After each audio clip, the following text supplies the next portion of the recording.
Welcome back. Episode number 3. Hello, everyone. Here we go. How have you been? Because it's been a while.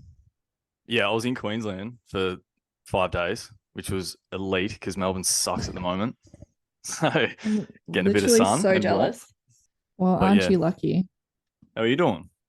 Not too bad. I got a microphone, so now I don't sound like I'm You in sound space. way better. Way better. I'm sure the I know, and listeners are guess what? appreciative too. I hope so. It's actually called Sydney, the microphone. No way. Yeah, that's why. Please tell me you bought it just because of that. Oh, yeah, it was half the reason. Because I was like, well, it literally has my name on it. Like, how can I not get it? It's a sign. It was meant to be. Also, if I sound like I have a lisp, my wisdom tooth is coming out, and I literally can't talk properly. It hurts. I've That's been in pain for days. it's actually the worst. Is it just one? Just one side, and so like my jaw is like inflamed, and I can't bite down. It's Mm. been super fun, Wait, are but you getting it why? taken out? Nah, like there's room. It's just Okay. coming out of the gum. All right. I was gonna say if you have to get your wisdom teeth out, we're definitely recording a video session after that when you look like a chipmunk. Oh yeah, like how to cope with getting your wisdom teeth taken out. Yeah. Coping with setbacks. Theme of today, getting your wisdom teeth out.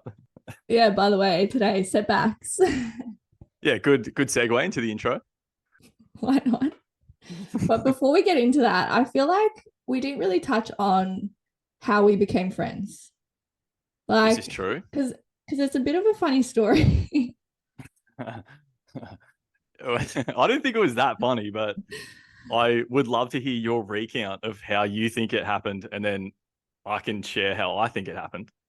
Well, my perspective is completely different from yours because I did not expect us to be friends. I was so staunch towards you.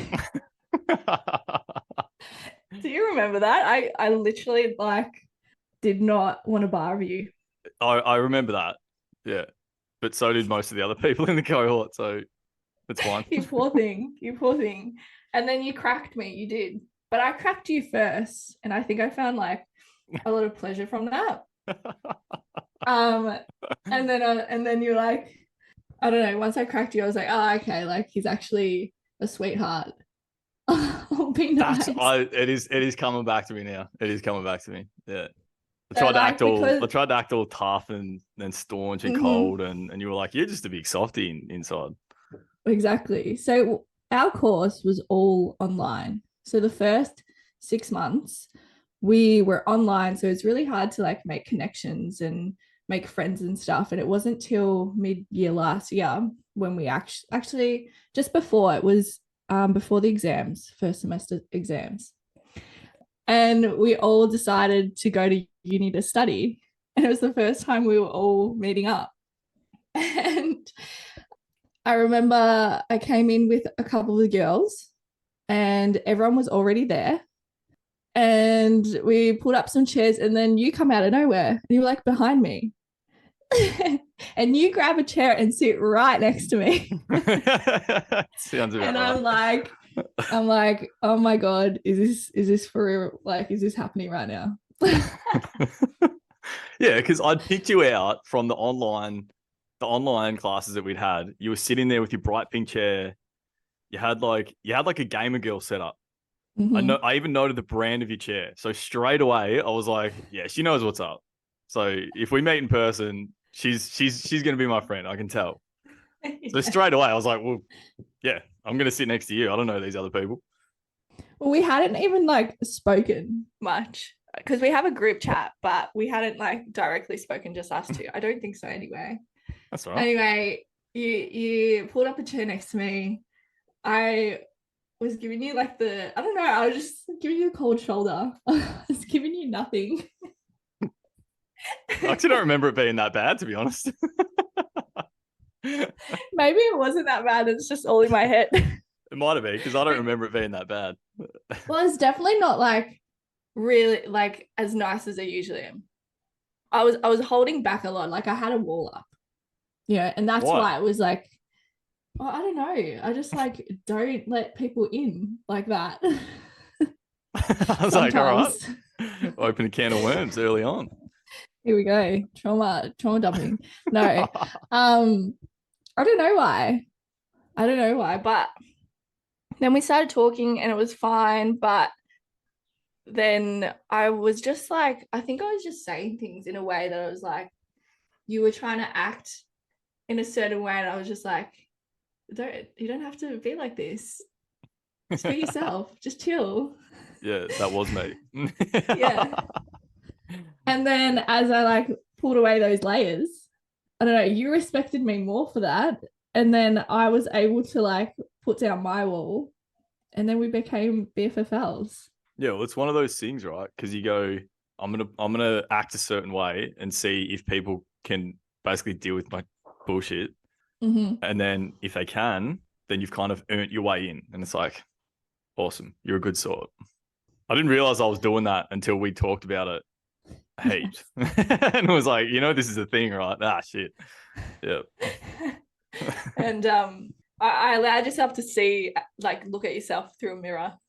I don't know if that was a good thing or a bad thing, but I accepted you for it. Good, bad, or other. Let's call it otherwise. We'll go good, bad, or otherwise. And that was otherwise. It just gave me a better insight into how I probably come across when I first meet people, which I've heard before. And, like, dude, I don't know if you remember, but I'm not going to name any names, but some people there told me that my nickname when I first rocked up for orientation was Fig Jam. what? I actually don't know this. You didn't tell me this. Yeah. Oh man. Yeah. Cause this kind of rocked me a bit. So I didn't even know what Fig Jam meant. And so for anyone out there who doesn't know what it means, it's F, I'm good. Just ask me. That's what it stands for. So apparently my attitude in orientation was that of Fig Jam. And so a bunch of people pretty much just wrote me off straight away and were like, well, he's a dick. Yeah. Well, I guess because you came in like, because you were already registered as a psych as well. So you knew what you were talking about. And we're sitting in a room, we have no idea what's going on. And obviously you knew what was going on. And I guess people felt threatened by that. And that was the main reason. But definitely it was the biggest softie. And then we had placement together, and just our relationship blossomed into something very beautiful. We went away 3 days. You got to make it. We need to be very clear here. So I'm engaged to somebody else, just in case people are getting really weird ideas about this. I have a lovely fiance. Yeah, true. And when we're talking about all this stuff, we're talking about from in a friendship sense. Yes. But yes, definitely. Continue. That's another thing that just people don't understand. Yeah, you can be friends with the opposite sex. Yeah. And that's it. But anyway, so that's like a little bit about how we became friends. And it's a great, I don't know, I love the story. It's actually really nice to go back over it because I've forgotten about bits and pieces of that. So we haven't really spoken about it for ages. Just like what, a year later? Over a year later? Over a year later. And yeah, you know everything about me. And we're great friends. And I love it. I love it too. Anyway, all right. Let's get into It's too mushy. Move on. I know, ill. Yuck. Let's go. Let's move forward from this. Right. So today we're going to be speaking about setbacks and coping with them. This was actually requested, wasn't it?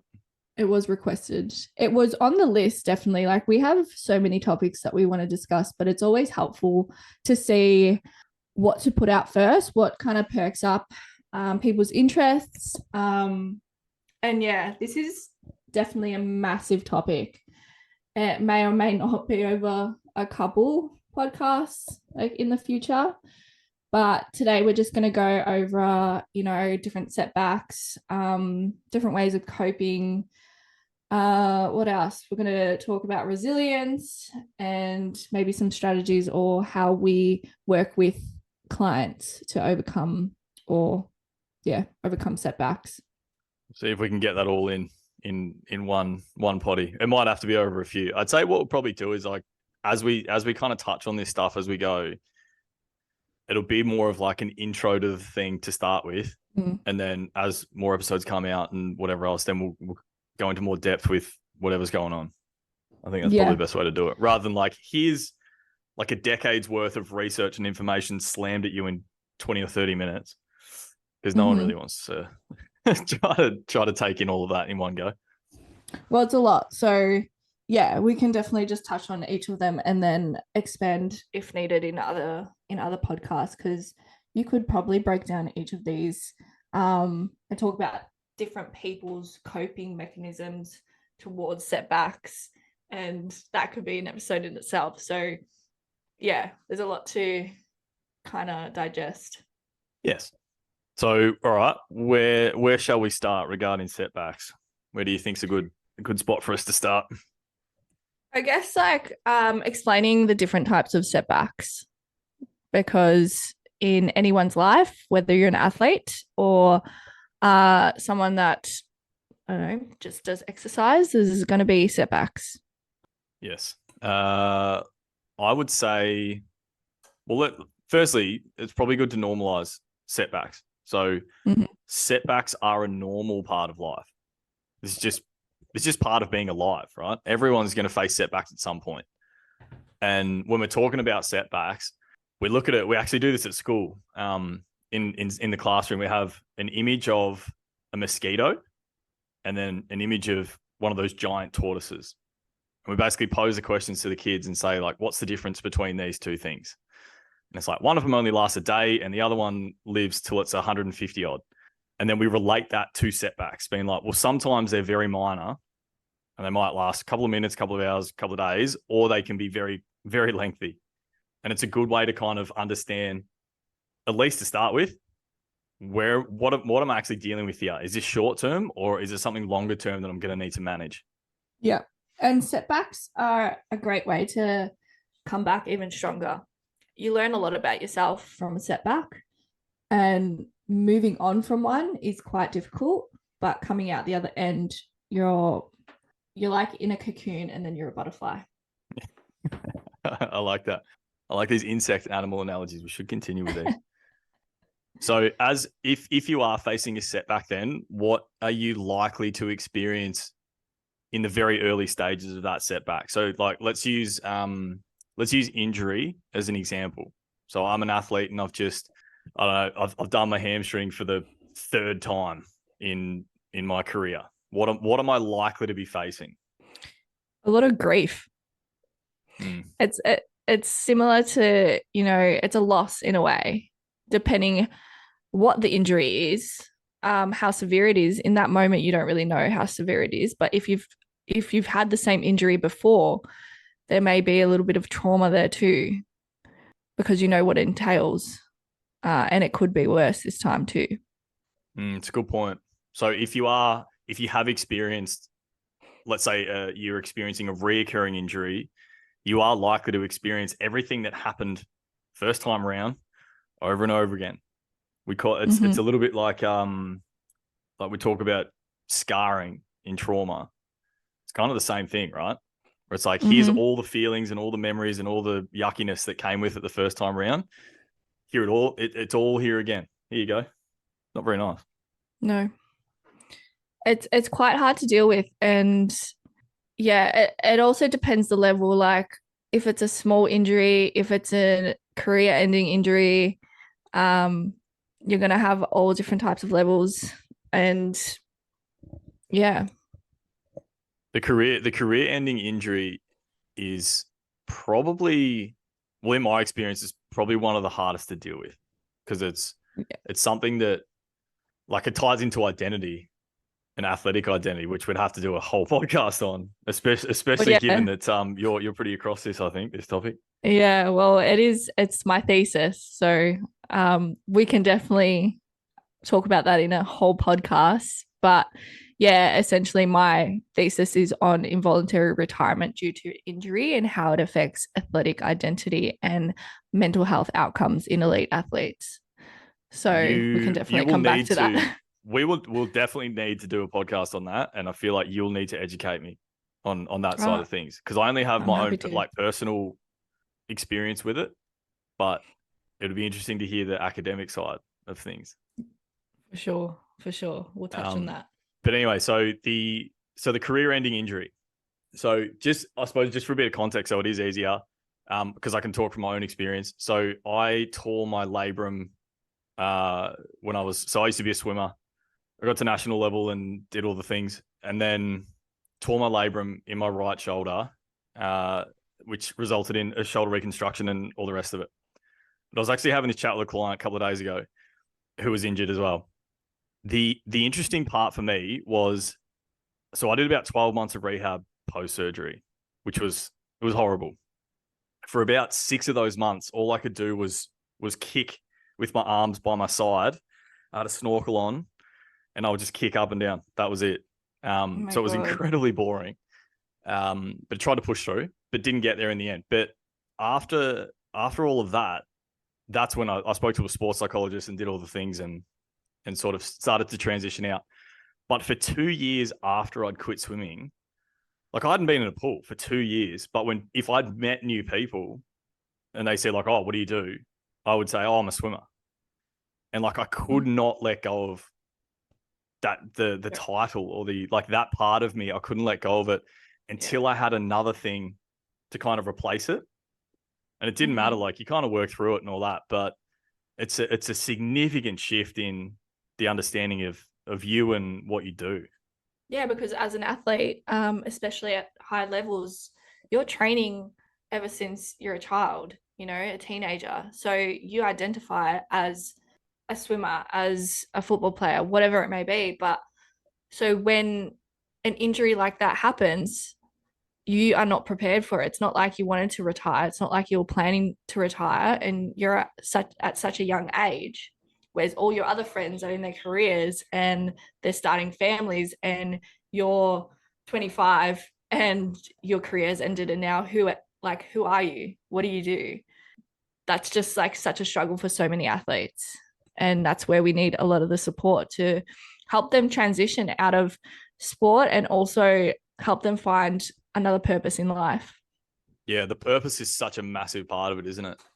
And it is something that takes a lot of time too. Like if you've put all of your focus into doing one thing for most of your adult life, especially, and then all of a sudden you can't do that anymore, it can take quite a long time to figure out what you actually want to do and where you want to direct your attention and focus and what you actually like doing outside of your sport or your career, essentially. Yeah, 100%. And so, like, what were the signs of you not coping? Were you not coping, or like, what do you think? So it's interesting actually, like, so coming full circle back around to now being a psychologist in the space, the points that are outlined in the research and the literature were exactly what I was experiencing. So thoughts, basically, like to summarize, it was like thoughts, feelings, and behaviors. So the thoughts that I was having about the sport and my ability to come back and compete at a high level again started to get quite sort of dark and negative in a sense. The feelings towards the thing were like, it was basically like a roller coaster. Like one week I would be flat as a tack, and then the next week I'll be full of motivation, being like, okay, I'm back, let's do this. But the behaviors were probably the most obvious, where it was things like body language and just doing things that I wouldn't normally be doing.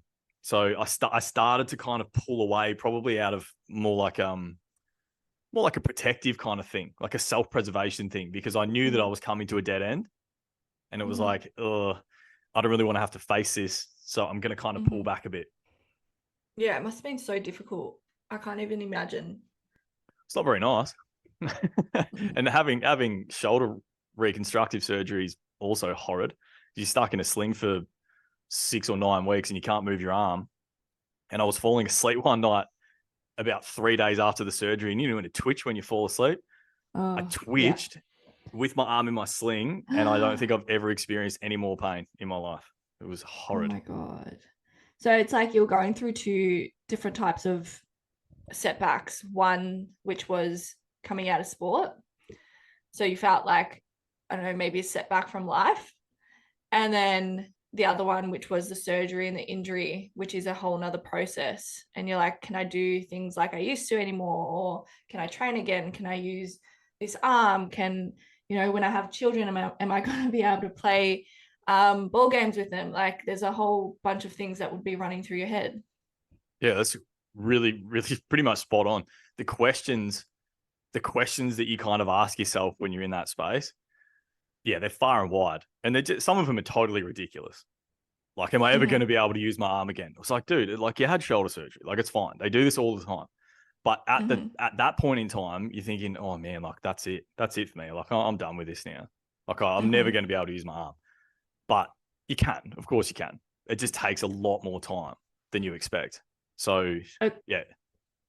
It's so hard to think positively in those instances. Like, and that's why it's important to work with a sports psych, because we can help you change those thoughts, feelings, and emotions.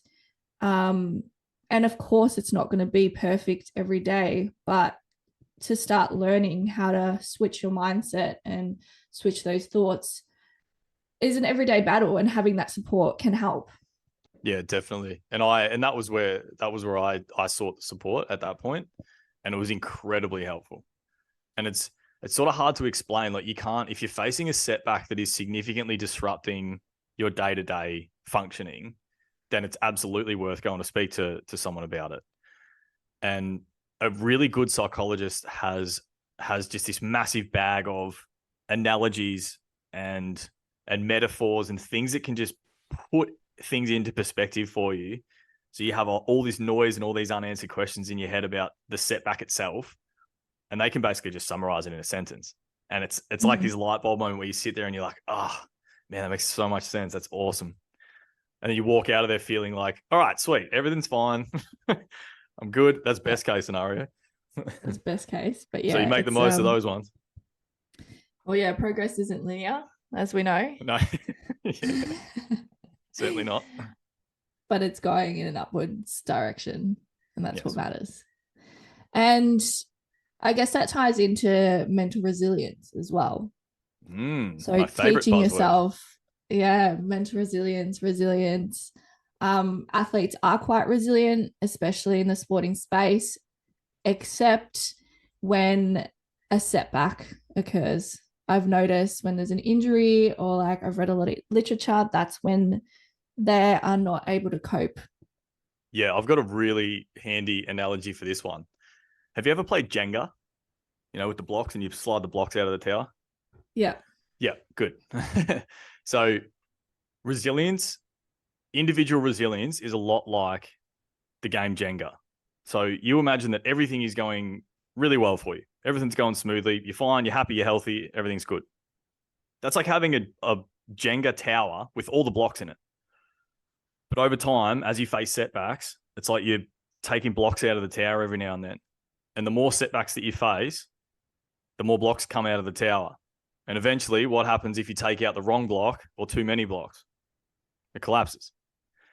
And that's when you end up in real trouble. And that's where you're definitely going to want a psychologist involved in that sort of stuff, because you're being at an absolute low point. But think of resilience like that. So the more blocks that you take out of the tower, you've got to put blocks back in to strengthen it back up again.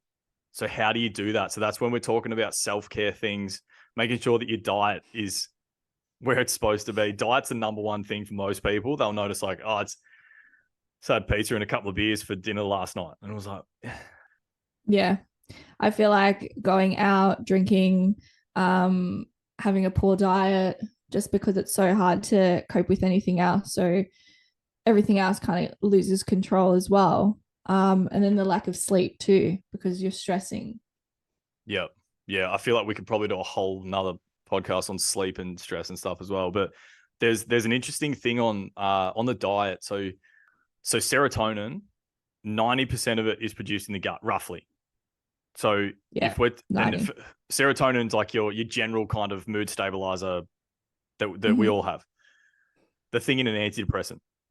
If you're not looking after your diet, it's not good for your general mood overall. So I would even say now, like if some of you are out there experiencing low mood, have a look at your diet as a start point and be like, what do I need to shift here? Am I getting enough vegetables and color and fruits and all the rest of that? Or is it like something else? Go and speak to a dietitian, right? Don't expect psychologists to know all that, but it's a really good place to start. For sure. And dopamine, 50% of dopamine is created in your gut too.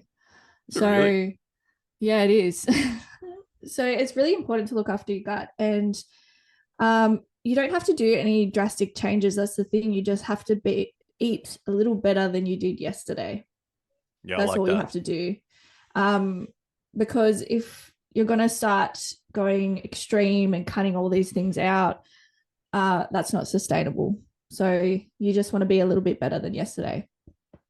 Yeah, that's a really good point. Just like that 1% improvement kind of thing, rather than trying to go Mm-hmm. all in and then have a little crash on the other side, which I think most Which, of us probably do. yeah, I was about to say Yeah. it's all or nothing. Yeah. So, what are some strategies for coping with setbacks?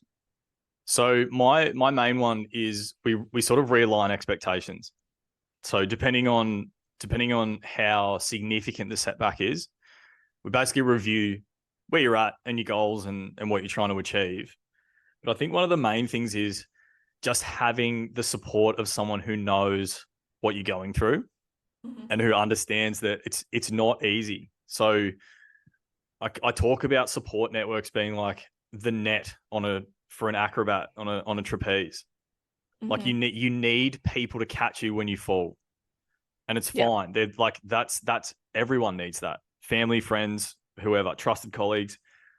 That's that's a huge part of this. So when you're dealing with it, you can actually just say to people like, I'm having a shit day today," and they can be like, "That's all Yeah. right. What do you need? You know, do you need a vent or you want solutions or what might it be?"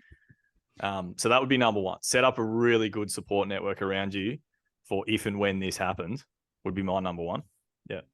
Yeah, figuring out within yourself too what type of coping do you usually go for. There's three types. There's emotion focused coping, which is you just need to let all your emotions out. You need to have a cry in order to process. You need to like ring a friend and get some hugs, whatever it may be. Then there's problem focused coping, which is you just want a solution. You want to work out with someone a solution so you can work towards that.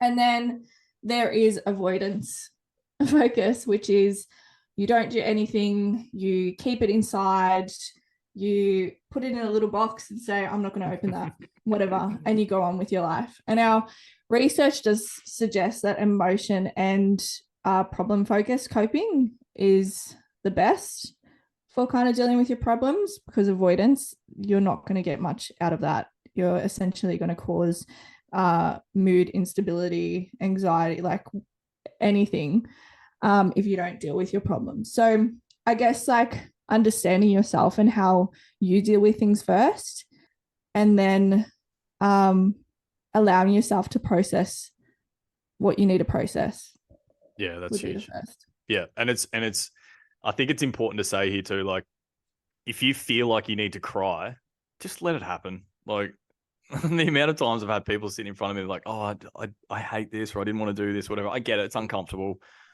but from a physiological standpoint, it can be so good for you just to just let it rip, just let it out. I Yeah, I know I'm emotion focused. I just need to cry it all out like intensely. And then the next morning I wake up, I'm like, whoa, I'm a new person. I can think clearly. Okay, how do I solve this? Let's just keep moving. But I need to release that emotion. Then I have a lot of like clients that are problem focused, and they're just like, want a solution. That's how they want to work towards something straight away. They don't need to release any emotion. They just need something to work towards a goal in order to feel better. Yeah, that's awesome. All right. So, what about if we were talking in regards to just sort of like general life things, like general life setbacks, rather than we'll just sort of steer away from the athlete and the injury for a minute. If we're Mm-hmm. just talking about, your day to day things. So something like your car breaks down, you get sick, I don't know, you get COVID, you get the flu, things like that. How about dealing with those setbacks? Yeah, financial issues, Mm, um, big one at the moment. all Yep. the, all those annoying things that can happen in your everyday life, or unpredictable as well.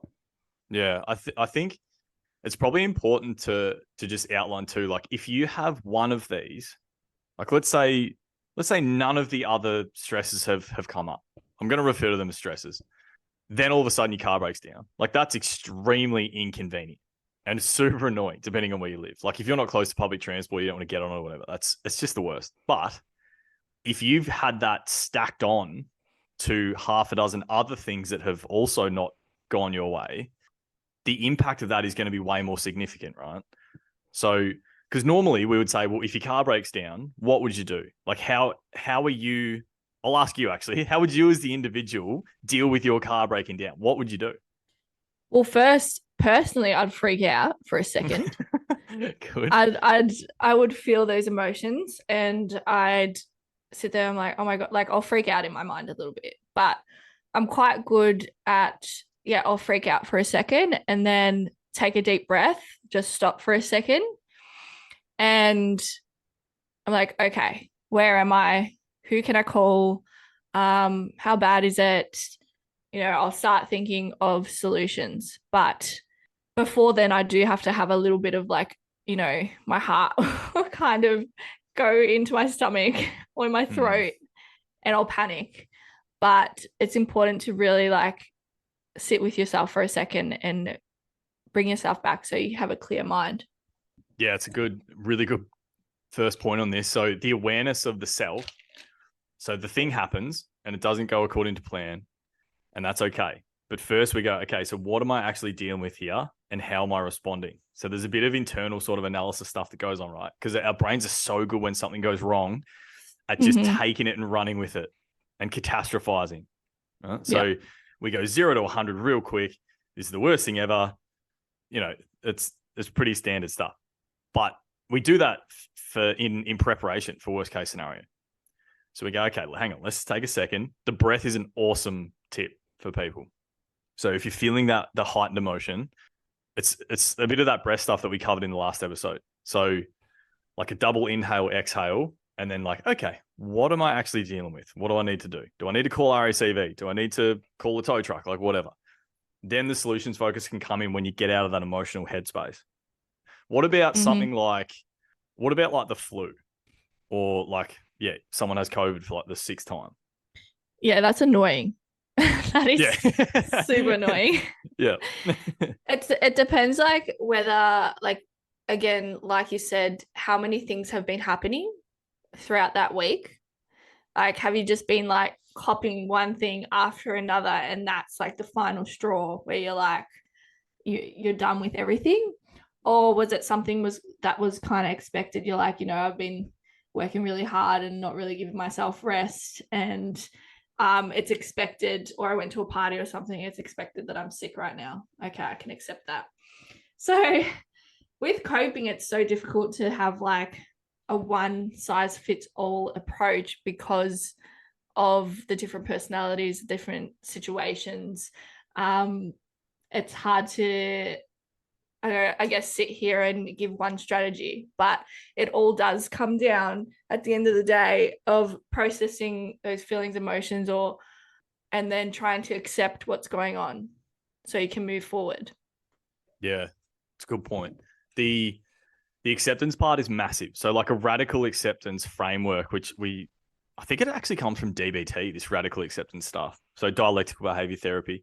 It's basically like, no matter how bad the situation is or whatever you've done or anything like that, you just accept it for what it is. So I think the saying that's attached to it is literally that it is what it is, which I'm not a huge fan of that, but I am. It is what it is. You are. For myself anyway. Well, it can be quite handy because it's sort of, if we're talking about setbacks, a lot of the time it's about how much we feel like we're in control. So if like, I'll go back to the car break, like if the car breaks down, that's totally out of your control. And nobody wants to feel like they're out of their control, out of their own control. So it's like, crap, what do I do? So we do all these things to try to get us back in control to some extent.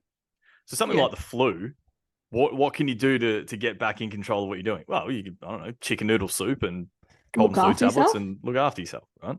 But something like, I think it's probably important to touch on financial stuff at the moment as well, because I'm assuming there's people out there that, like, you hear it all the time. There's a lot of financial stress around at the moment with what's going on. Inflation. Yes. And interest rates and all the rest. So you face a setback. how are you going to go about that? Because really it's out of a lot of people's control. Well, it's out of everyone's control, really, except for the people that are dictating what's going on. So if you're just can of worms, conspiracy theory, we've just gone down a real dark road. Yeah. So if we're talking about something like financial stress, how can we get on top of it? Well, if we're talking about control and a setback, then it would be like, all right, let's review a budget, or, where can we cut back? Do all those like practical things. Every now and then, even that's not going to help. It's like, crap, what do I do? This is where I would say going back to support networks is probably going to be a really good strategy for people. So who can I talk to about this specific issue that's not going to make me feel any worse about it is probably the important part. So everyone will have a friend that they know they can call with whatever is going on. But then after they talk to that person, they're like, I actually don't feel better. Like, if anything, I feel worse. Yeah. And invalidated. Yeah. Yeah. So make sure that you're talking to the right people in that instance. But the support network would be massive. And then once you take yourself out of the emotional headspace, which can take a fair bit of time, then we go more pragmatic. Okay, what do I do? What do I do to try to get some control back and fix this thing? Yeah. So setting like some, I guess, achievable and realistic goals for yourself. I know setting goals is a constant thing in people's life, but you can use them for anything, and even financially. You probably already do it without even realizing, so if you're planning on a trip or something and you put a certain amount away each week, like that's a little goal. So if you're going through a financial issue, reevaluating what you're currently doing and what is maybe helpful and what's not so much unhelpful, and then create a new strategy or new goals to work towards what you're trying to do. Also, this is definitely not financial advice. we need to be very specific about that. We're talking about in the context of setbacks at the moment, right? So yeah, illness and finances and things like that. They're all difficult things to deal with at times, especially if you've got a whole lot of other things going on. So like a family member being unwell, for example, is just this like constant stressor for people that they might have to, it's just like in the back of their mind the whole time, right? So this is where we bring in like balance, essentially. So what am I doing to replenish what I need to? So am I looking after myself? And am I exercising? Am I eating okay? Am I getting enough sleep? Am I staying away from extracurricular substances and alcohol and things like that? It's almost like a reevaluation of how much good are you doing for you versus how much are you kind of expending, right? Yeah, well, look, it's definitely easier said than done, because people do understand, oh, yeah, I'll get more sleep or have a better diet or drink more water or go for a walk. But in those instances, under that amount of pressure or stress, or, you don't want to do any of that stuff.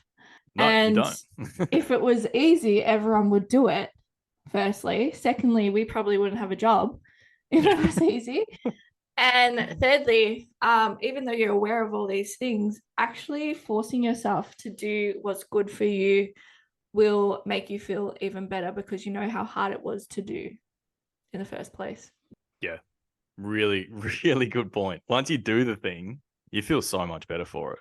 It's like you'll never regret going to the gym, but you'll regret not going to the gym. Absolutely. Do you know what I mean? The amount of times that I've gone in there and only got 20 minutes done or something before you leave, but you're like, you know what? That's better than nothing. Like doing it badly or doing a little bit is still more than nothing. So it's a good insight. Yeah. So I feel like we've spoken a lot about this topic, and there's a lot of information to take in. We spoke about injuries, we spoke about retirement, we spoke about everyday annoying setbacks, and it's definitely a topic that we will probably come back to as well. But for now, I think that's enough for you guys to absorb. Yeah, that's probably enough on setbacks for one day. And unfortunately, the topic of setbacks is, like Sid said, there's no one size fits all approach for it, or like a template or a blueprint that we can sort of say, hey, here's a great way to get through the setback. It's very context dependent. It depends on the thing itself. Depends on how much you're trying to deal with at the moment, just generally within your life, and your normal kind of response to any sort of setback as well. So all of these things come into it, and if you can figure those things out, at least, then you're in a better space than you were beforehand to be able to deal with whatever comes your way. Exactly right. So, yeah, I hope we covered everything that needed to be covered in this one, and I hope at least some people got some usefulness out of it. I'm not too sure, but hopefully you can tell us what you thought about it. And if there's anything else or other topics that interest you that, you want to hear first of, or just trust us, I guess, let us know. Could be a risky game, that one. But yeah, feel free to just send through any ideas or whatever. Just through Instagram's probably easiest. And just let us know what you guys are interested in. We'll try to cover it. Yeah, I had fun today. It was really good. Same. Good choice. Good choice. All right, we'll leave you there. I'll see you next week. Thanks, crew. Peace out. Bye.